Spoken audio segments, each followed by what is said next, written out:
जय हिंद साथियों, नमस्कार। स्वागत है आप सभी का आपके अपने YouTube channel Galaxy of education पर। साथियों, आज की इस क्लास में हम सब क्लास 10th हिस्ट्री के जितने भी मोस्ट इम्पॉर्टेंट ऑब्जेक्टिव क्वेश्चन हैं उनको हम सभी डिस्कस करने वाले हैं, जो कि आपके 2023 बोर्ड एग्जाम के लिए बहुत ही ज़्यादा महत्वपूर्ण 20 बहुविकल्पी प्रश्न हैं। इन प्रश्नों को देखने के बाद आप सभी को आपके जो हिस्ट्री है इसके एक भी ऑब्जेक्टिव क्वेश्चन को पढ़ने की आवश्यकता नहीं होगी। हमने आप सभी के विगत वर्षों में पूछे गए जितने भी 20 महत्वपूर्ण ऑब्जेक्टिव क्वेश्चन थे उनको इस वीडियो में रखा है। इसके बाद हम सभी हिस्ट्री के बाद आपके भूगोल को भी देखेंगे। उसके बाद और जितने भी टॉपिक हैं सबको, सामाजिक विज्ञान के आपके सभी टॉपिकों को कवर करेंगे लाइन बाय लाइन।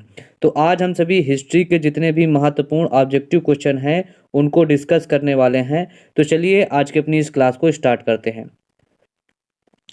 तो साथियों, आज का आपका पहला क्वेश्चन है कि राष्ट्रवाद का प्रारंभ किस देश से हुआ। राष्ट्रवाद का प्रारंभ, या फिर आप इसे कह सकते हैं यूरोप में राष्ट्रवाद का प्रारंभ।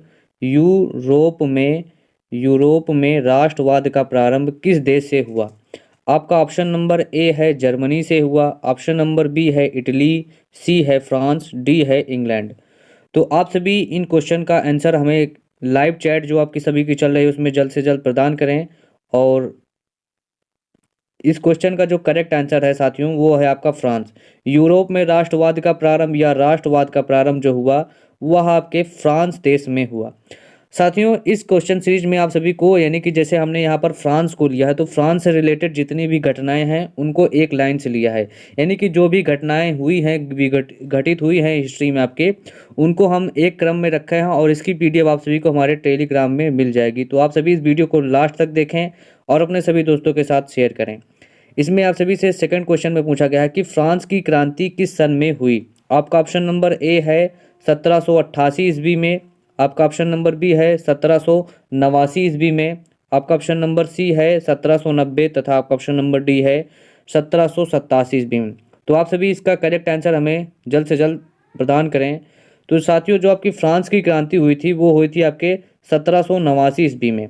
कब हुई थी? फ्रांस में जो क्रांति हुई वह 1789 ईस्वी में हुई थी। चलते हैं अब आपके नेक्स्ट क्वेश्चन की ओर।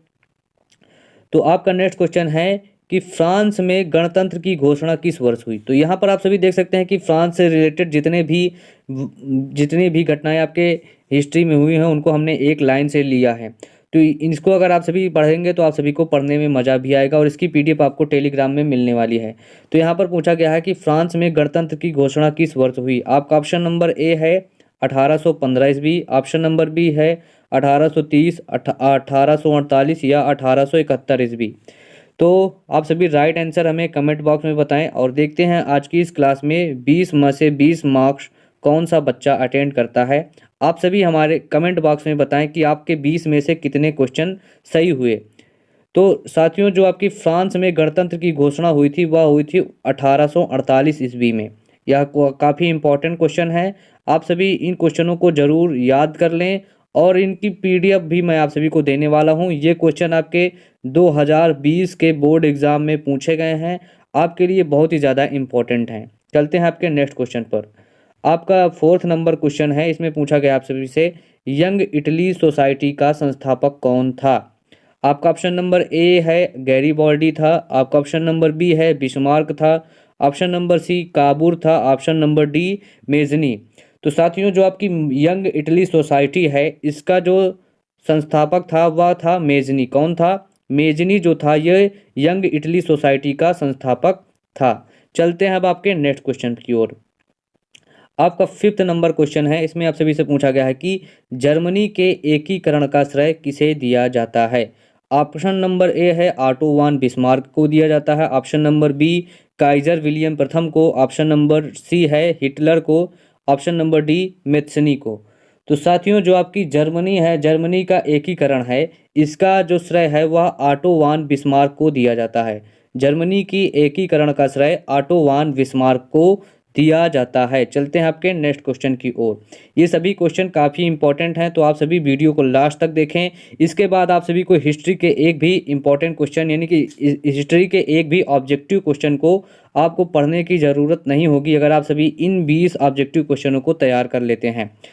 छठवें नंबर क्वेश्चन में आप सभी से पूछा गया है कि नेपोलियन का संबंध किस देश से था। ऑप्शन नंबर ए है जर्मनी से, ऑप्शन नंबर बी इटली से, ऑप्शन नंबर सी है आपका फ्रांस से, ऑप्शन नंबर डी है इंग्लैंड से।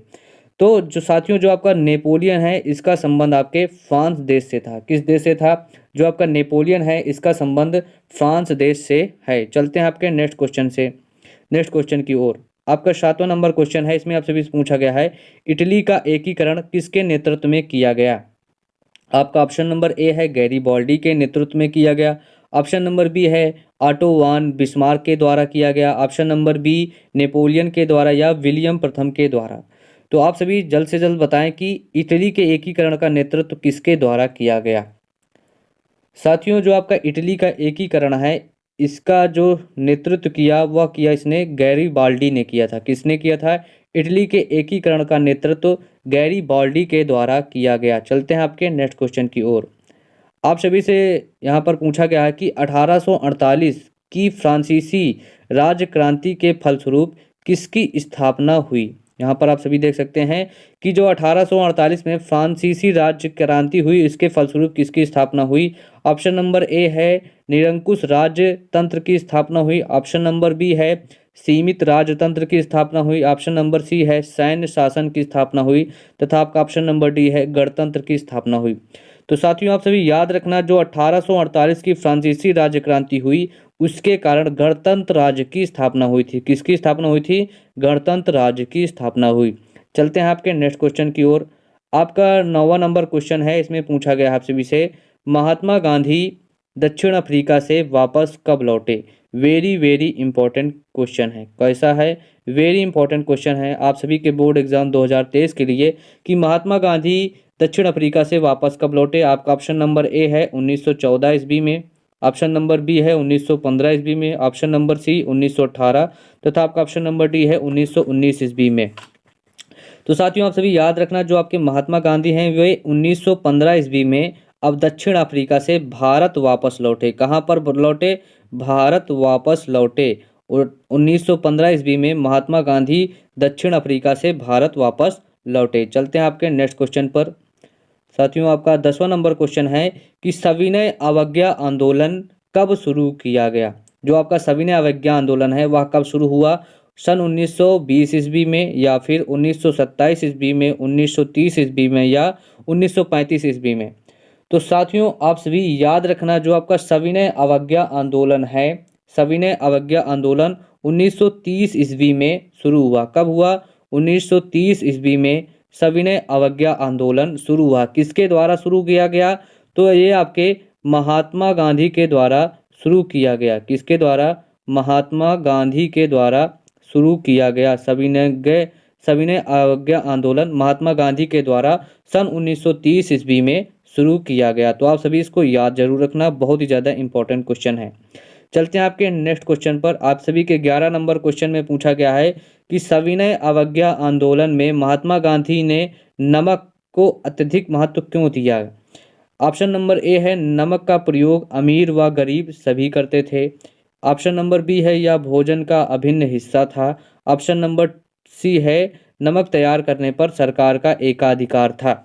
तो सविनय अवज्ञा आंदोलन में महात्मा गांधी ने इन सभी विषयों पर जोर दिया था जो कि यहाँ पर आपके ऊपर लिखे गए हैं कि नमक का प्रयोग अमीर और गरीब सभी करते थे, नमक भोजन का अभिन्न हिस्सा था और नमक तैयार करने पर सरकार का एकाधिकार था, जिसका विरोध महात्मा गांधी ने सविनय अवज्ञा आंदोलन में किया। चलते हैं आपके नेक्स्ट क्वेश्चन पर। आपका 12 नंबर क्वेश्चन है, इसमें आप सभी से पूछा गया है कि महात्मा गांधी ने असहयोग आंदोलन कब आरंभ किया। आपका ऑप्शन नंबर ए है 1919 ईस्वी में, ऑप्शन नंबर बी 1920 ईस्वी में, ऑप्शन नंबर सी है 1922 या 1923। तो साथियों आप सभी याद रखना जो महात्मा गांधी ने सविनय असहयोग आंदोलन है वह आप सभी के 1920 ईस्वी में आरंभ किया था। कब आरंभ किया? 1920 ईस्वी में असहयोग आंदोलन को महात्मा गांधी जी ने आरंभ किया। चलते हैं आपके नेक्स्ट क्वेश्चन पर। इसमें आप सभी से पूछा गया है 13 नंबर क्वेश्चन में असहयोग आंदोलन का मुख्य कारण क्या था, यानी कि किसके कारण असहयोग आंदोलन शुरू किया गया। रोलेट एक्ट के कारण, प्रथम विश्व युद्ध के कारण या फिर खिलाफत आंदोलन के कारण या उपरोक्त सभी। कारण। तो आप सभी याद रखना, जो आपका असहयोग आंदोलन है वह खिलाफत आंदोलन के कारण शुरू किया गया। इसका मुख्य कारण क्या था? खिलाफत आंदोलन। चलते हैं आपके नेक्स्ट क्वेश्चन पर। आप सभी से 14 नंबर क्वेश्चन में पूछा गया है, करो या मरो का नारा किसका था? यानी कि करो या मरो का नारा किसने दिया? ऑप्शन नंबर ए है सुभाष चंद्र बोस जी ने दिया, option number B Chandrashekhar Azad ने दिया, ऑप्शन नंबर सी है भगत सिंह ने दिया, या फिर महात्मा गांधी। तो आप सभी याद रखना, करो या मरो का नारा महात्मा गांधी जी ने दिया था। किसने दिया था? महात्मा गांधी जी ने। चलते हैं आपके नेक्स्ट क्वेश्चन पर। आप सभी से 15 नंबर क्वेश्चन में पूछा गया है कि भारत आने पर महात्मा गांधी जी ने अपना सबसे पहला सत्याग्रह आंदोलन कौन सा चलाया? बारडोली का सत्याग्रह आंदोलन, या फिर खेड़ा का सत्याग्रह आंदोलन, चंपारण का सत्याग्रह आंदोलन, या अहमदाबाद आंदोलन। तो महात्मा गांधी ने भारत आने पर सबसे पहला सत्याग्रह चंपारण आंदोलन का शुरुआत की। किसका? सबसे पहले चंपारण सत्याग्रह आंदोलन शुरू किया महात्मा गांधी जी ने। चलते हैं आपके नेक्स्ट क्वेश्चन की ओर। आप सभी से 16 नंबर क्वेश्चन में पूछा गया है कि महामंदी का प्रारंभ किस वर्ष हुआ? जो आपकी महामंदी हुई वह किस वर्ष हुई? 1919 ईस्वी में हुई, 1924 ईस्वी में, या फिर 1929 ईस्वी या 1934 ईस्वी में। तो आप सभी के लिए यह क्वेश्चन वेरी इंपॉर्टेंट है, बहुत बार आपके बोर्ड एग्जाम में पूछा गया है, और इसका जो राइट आंसर है वह 1929 ईस्वी में महामंदी की शुरुआत हुई थी। अब चलते हैं आपके नेक्स्ट क्वेश्चन पर। आप सभी से 17 नंबर क्वेश्चन में यहाँ पर पूछा गया है कि संयुक्त राष्ट्र संघ का मुख्यालय कहाँ पर स्थित है? और आप सभी के लिए यह क्वेश्चन भी वेरी इंपॉर्टेंट क्वेश्चन है, वेरी इंपॉर्टेंट क्वेश्चन है। इसको आप सभी जरूर तैयार करें। जो आपका संयुक्त राष्ट्र संघ है इसका मुख्यालय आप सभी के न्यूयॉर्क में स्थित है। कहाँ पर स्थित है? न्यूयॉर्क। आपका ऑप्शन नंबर सी यहाँ पर राइट हो जाता है। चलते हैं आपके नेक्स्ट क्वेश्चन पर। आप सभी से 18 नंबर क्वेश्चन में पूछा गया है कि वंदे मातरम गीत किसके द्वारा लिखा गया?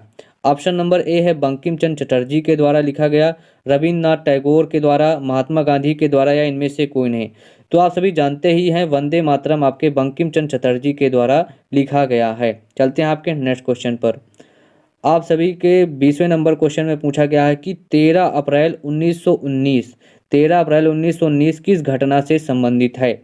सत्याग्रह आंदोलन की शुरुआत से संबंधित है, साइमन कमीशन का भारत आगमन हुआ इस दिन, या फिर असहयोग आंदोलन की शुरुआत हुई इस दिन, और या फिर जलियांवाला बाग हत्याकांड हुआ। तो 13 अप्रैल सन 1919 ईस्वी को जलियांवाला बाग हत्याकांड हुआ, जिसमें आप सभी जानते ही हैं कि कुएं में सभी व्यक्ति कूद गए थे। वहाँ पर सभी के ऊपर गोलियां चलाई दी गई थी, जिससे सभी व्यक्ति एक कुएं में कूद गए थे और बहुत सारे लोगों की मृत्यु हो गई। तो यहाँ पर उस 13 अप्रैल 1919 ईस्वी को जलियांवाला बाग हत्याकांड की घटना हुई थी। चलते हैं आपके नेक्स्ट क्वेश्चन पर। आप सभी से 20वें नंबर क्वेश्चन में पूछा गया है, और यह इंपॉर्टेंट क्वेश्चन है। 20वें नंबर क्वेश्चन में पूछा गया है कि मक्के के आयात पर पाबंदी किस कानून के द्वारा लगाई गई? ऑप्शन नंबर ए है ब्लैक लॉ के द्वारा, कॉर्न लॉ के द्वारा, क्रॉप लॉ के द्वारा, या प्रोड्यूशन के द्वारा। तो आप सभी जानते हैं कि मक्के को इंग्लिश में क्या कहा जाता है? कॉर्न कहा जाता है। तो मक्के पर लगाया गया लॉ कौन सा था? कॉर्न लॉ के कारण मक्के के निर्यात पर पाबंदी लगाई गई। जो बड़े व्यापारी लोग थे वे छोटे किसानों को परेशान करने के लिए उन्होंने सरकार से कॉर्न लॉ की शुरुआत कराई थी। तो साथियों, ये थे आपके 20 मोस्ट इम्पॉर्टेंट हिस्ट्री के क्वेश्चन थे। इसके बाद आप सभी को यानी कि भूगोल के जितने भी मोस्ट इम्पॉर्टेंट क्वेश्चन हैं वो भी लाएंगे, और सामाजिक विज्ञान के सभी विषयों के जो भी इम्पॉर्टेंट क्वेश्चन है उसको मैं कराऊंगा। तो आप सभी इस क्लास को रोज़ अटेंड करें। यह क्लास आप सभी के डेली 6:30 बजे होती है, 6:30 बजे होती है। तो आप सभी शाम को 6:30 बजे यहाँ पर हमारे चैनल पर ज़रूर आएँ और अपनी तैयारी को और बेहतर बनाएं। तो मिलते हैं आप सभी से नेक्स्ट वीडियो में।